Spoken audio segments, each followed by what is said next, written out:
প্রিয় মুসলিম ভাই ও বোনেরা, আসসালামু আলাইকুম। মহান আল্লাহ তাআলার অশেষ রহমতে আশা করি সবাই আলহামদুলিল্লাহ ভালো আছেন, সুস্থ আছেন।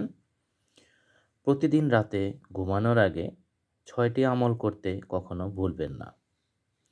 প্রথমটি হচ্ছে কালেমা পড়ে ঘুমালে যদি কেউ মারা যায় তাহলে তার মৃত্যু হবে শহীদী মৃত্যু।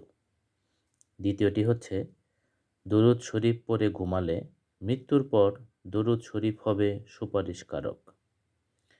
তৃতীয়টি হচ্ছে ঘুমের দোয়া পড়ে ঘুমালে সারা রাত ইবাদতের সওয়াব পাওয়া যাবে।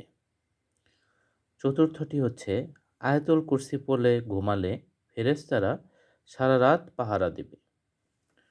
পঞ্চমটি হচ্ছে ২১ বার বিসমিল্লাহির রহমানির রহিম পড়ে ঘুমালে প্রতিটি নিঃশ্বাসের জন্য নেকি লেখা হবে।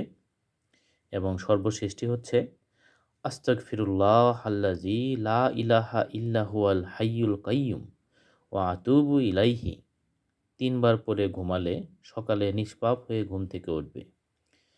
আলহামদুলিল্লাহ, সুবহানাল্লাহ, আল্লাহু আকবার। ইনশাআল্লাহ আমরা এই আমলগুলি ঘুমানোর আগে করব এবং সবাইকে ইনশাআল্লাহ আমরা জানাবো যেন অন্যান্য মুসলিম ভাই ও বোনেরা এই আমলগুলি করে অত্যন্ত উপকৃত হতে পারেন।